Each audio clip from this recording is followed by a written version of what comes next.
कौन से मंदिर जा रहे हैं बताओ? हम जा रहे हैं आज कोट ब्राह्मणी में बाद में मेरा परिवार पहली बार मंदिर जा रहा है।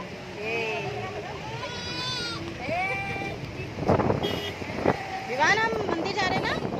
मामी ने कौन से मंदिर का नाम बताया? कोट ब्राह्मणी। भी जा रहे हैं और बोटिंग भी करेंगे, बोटिंग भी करेंगे, है ना? बोटिंग भी जा रहे हैं। ओके ओके आज आप भी हमारे साथ मजे करना। ओके। और यासी के साथ ही मजे करेंगे और छोटी के साथ भी।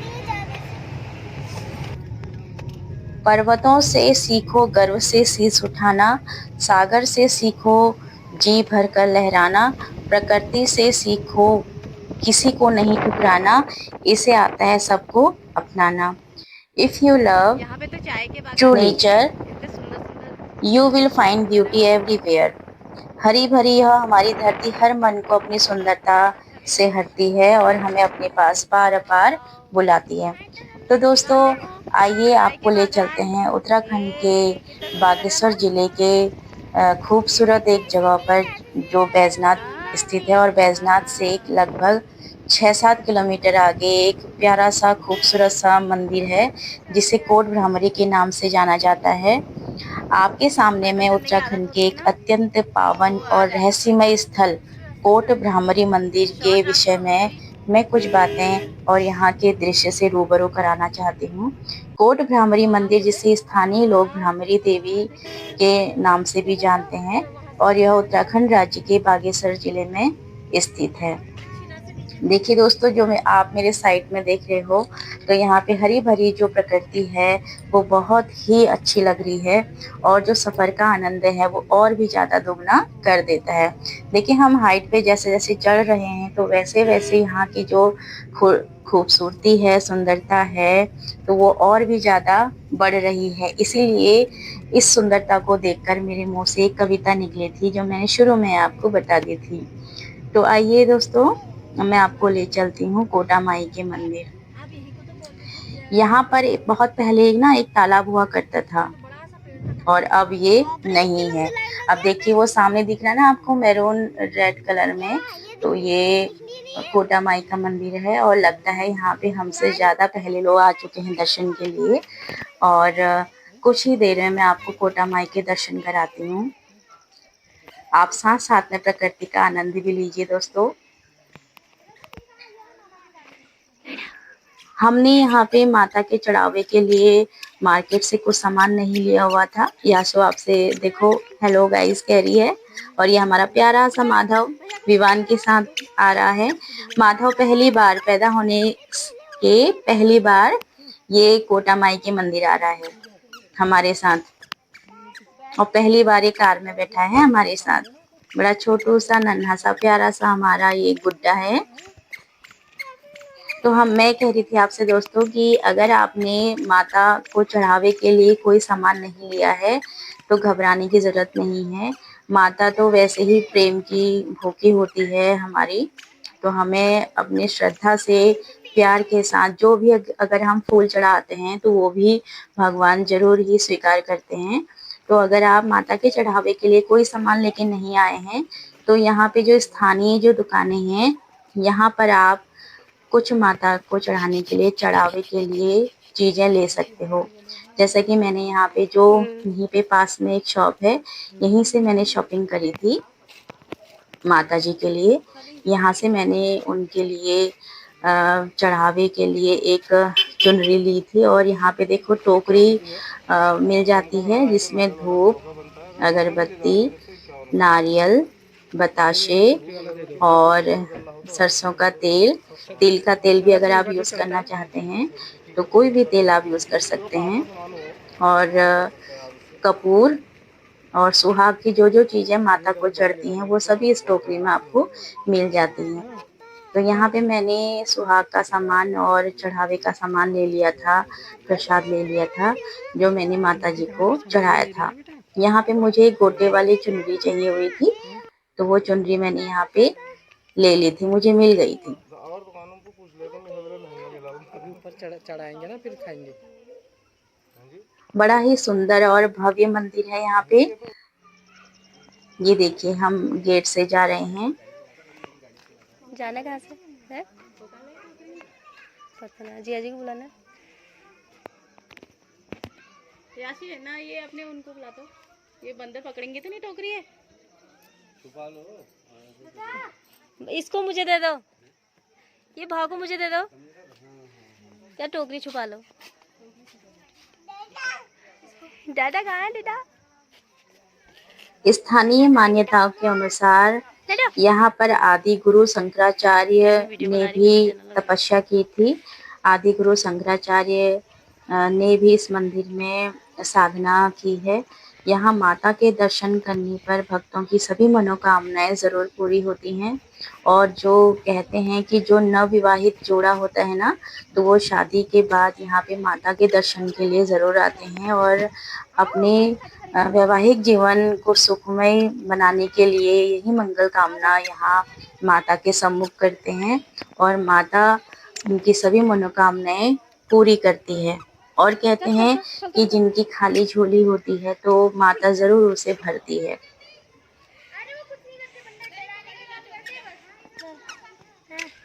माधव देखो पैदल पैदल ही चल रहा है। और ये क्योंकि ना यहाँ पे बंदर भी काफी संख्या में थे, तो इसलिए मैं जो प्रसाद है वो मैंने अपने पिछौड़े से ढक के रखा हुआ था।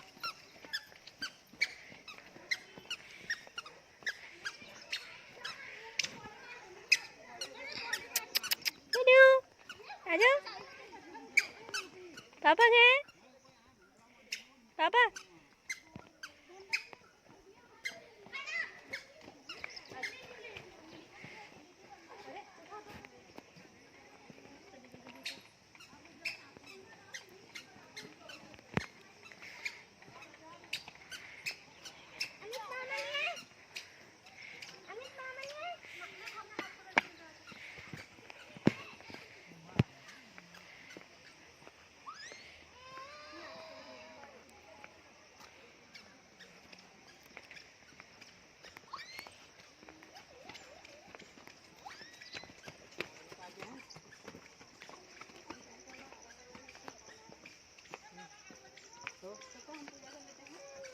यहाँ पे विवान के पापा जी हमें रुके हुए थे।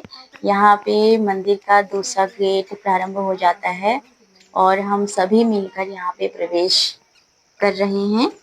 और देखो यहाँ पे मंदिर परिसर के बाहर एक बड़ा ही सुंदर विशालकाय एक वृक्ष है और यहाँ से देखिए कितने सुंदर नज़ारे हैं ना, मन को लोभने वाले।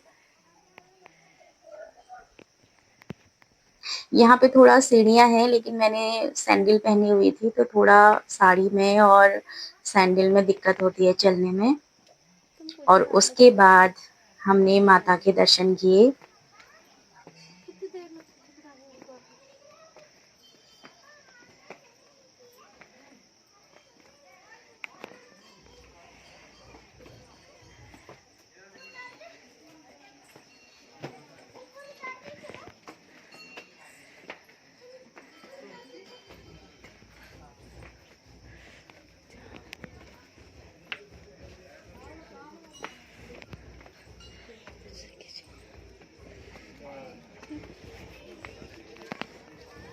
यह मंदिर नवरात्रों के समय विशेष रूप से भव्य रूप से सजाया जाता है।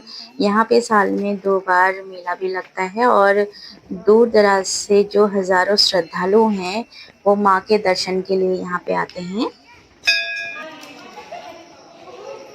एक और खास बात है, यहाँ माता के जो दर्शन होते हैं वो पीठ के पीछे से किए जाते हैं। तो मैं दिखाती हूँ आपको। जैसे ही हम अंदर प्रवेश करते हैं तो यहाँ पर एक माता नंदा की मूर्ति है, ये शुरू में दिख रही है ना आपको, और दूसरी है माता कोट भ्रामरी की, जहाँ पे पंखा लगा हुआ है और जहाँ पे बाल्टी रखी हुई है ना, अभी दिखाई देगा आपको, वो देखो शीशा दिख रहा है ना। तो यहाँ माता के दर्शन पीठ के पीछे से किए जाते हैं। मंदिर में स्थापित मूर्ति के सामने जाने की अनुमति नहीं है और ऐसा कहा जाता है कि अगर कोई सामने से मूर्ति के दर्शन करता है तो उसे संकटों का सामना करना पड़ता है। और भले ही अगर कोई गलती से अगर सीधे दर्शन कर लेता है माता जी के, क्योंकि माता का मुख हिमालय की ओर है और हमारी ओर माता की पीठ है, तो अगर हमसे गलती से अगर कभी हो भी जाते हैं दर्शन, तो माँ अपने बच्चों की गलती माफ़ करती है और संकट में नहीं डालती है। तो माँ सबकी मनोकामना पूरी करे। पकड़ो उसको। और यहाँ पे देखिए, हम बाहर ये गोलू देवता जी की मूर्ति है और हमने यहाँ पे पूजा पाठ करके कलावा हाथ में बांधा था और कुछ दान दक्षिणा जो होता है वो मंदिर परिषद में हमने किया था। हम जो है शादी के बाद पहली बार यहाँ पे आए हुए थे माँ के दर्शन के लिए, क्योंकि मेरा भैया जो है बैजनाथ में फॉरेस्ट डिपार्टमेंट में है और हमने कहा कि छुट्टियों में हम परिवार मिलके जाते हैं और माँ के दर्शन करने के लिए जाते हैं। यहाँ पे विवान और यासु खड़े हैं, वो देख रहे हैं कि हम क्या कर रहे हैं। इसमें भी है खिचड़ी, इसमें भी है। ये प्रसाद उनके लिए है। हाँ। ये यहाँ पे हमने थोड़ा पूजा पाठ करी।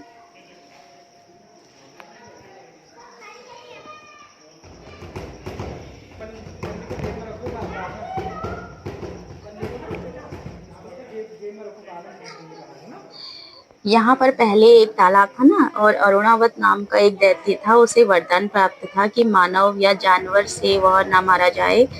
जब वह देवी देवताओं पर बहुत ज्यादा आतंक करने लग गया था, बहुत ज्यादा देवी देवता उससे परेशान हो गए थे, तो माता ने क्या किया, एक भवरे का रूप धारण किया और अरुणावत नाम का जो दैत्य था उसका वध कर दिया।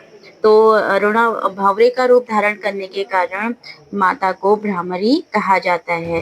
दुर्गा सप्तशती के 11वें अध्याय में इसका वर्णन मिलता है और शीशे में हम माता कोट भ्रामरी का मुख देख सकते हैं। जैसा कि मैंने आपको पहले बताया था कि हिमालय पर्वत की ओर माता का मुख होता है, इस शक्तिपीठ की हम शीशे में मुख के दर्शन कर सकते हैं।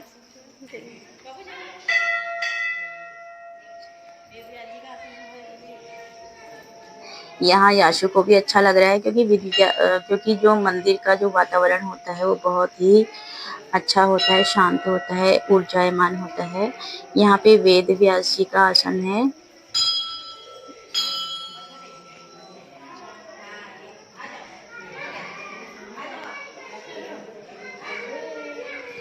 लड्डू, लड्डू, हेलो बोलो, हेलो। माधव भी देख रहा है, देखो।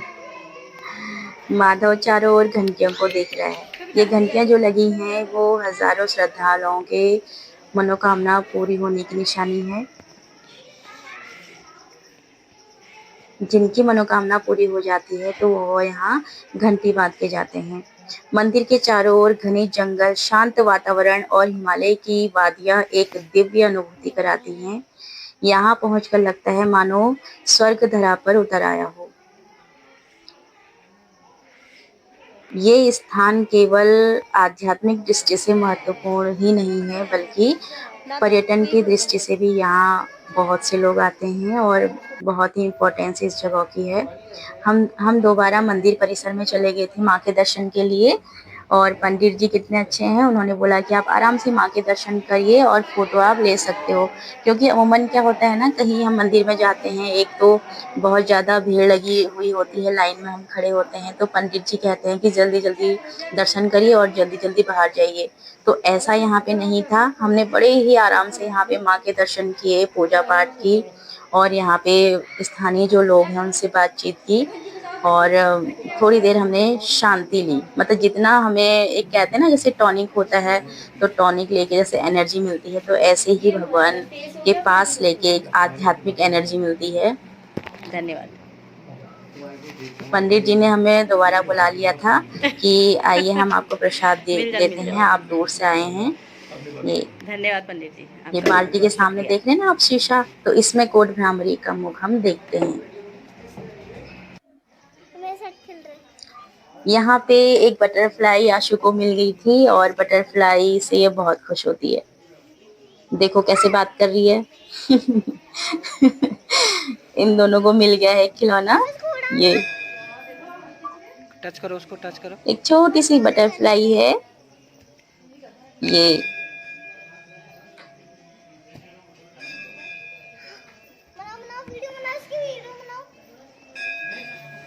पापा ये जंप मार के उड़ रही है, जंप।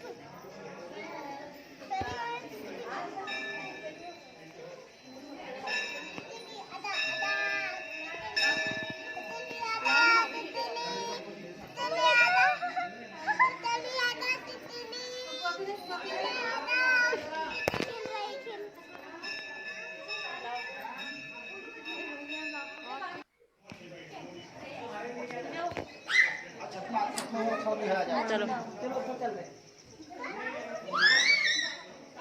इसके बाद हमने मंदिर परिसर को चारों ओर से देखा। यहाँ की जो नैसर्गिक सुंदरता है उसको बड़े ही आराम से निहारा। फिर हम यहाँ पे जो आराम करने वाला जो स्थल है इसके ऊपर हम गए छत पे, और यहाँ से फिर हमने यहाँ की लोकेशन देखी, चारों ओर का वातावरण देखा और जो गांव नीचे बसे हुए हैं उनको देखा। वहाँ उधर हो फील्ड जैसा ग्राउंड। हरी भरी यह हमारी धरती हर मन को अपनी सुंदरता से भरती। तो ऐसे ही नहीं कहा जाता कि जो हमारी धरती है वो हरी भरी है और हर दिल को लुभाती है अपनी सुंदरता से। तो कोई ऐसा नहीं होगा कि जो कहता हो कि मुझे हरियाली पसंद नहीं है ना, मुझे सुंदरता प्रकृति की पसंद नहीं है।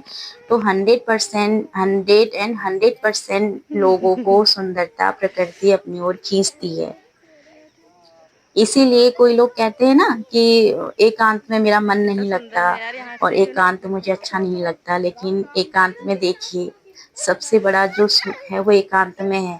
क्योंकि एकांत में क्या होता है, आप उस ईश्वर परम शक्ति से जुड़ते हैं, इस ब्रह्मांड की जो सुखद अनुभूति है उसको प्राप्त करते हैं, अपने आप से बात करते हैं, इस प्रकृति से बात करते हैं, इस पूरे ब्रह्मांड से बात करते हैं। तो मुझे तो वैसे तो अकेलापन मिलता नहीं है, लेकिन जब कभी मिलता है तो मैं प्रकृति से बात करती हूँ। मुझे ऐसा लगता है कि मेरे साथ प्रकृति तो जीती ही जीती है और प्रकृति मेरे से बात करती है। तो दोस्तों,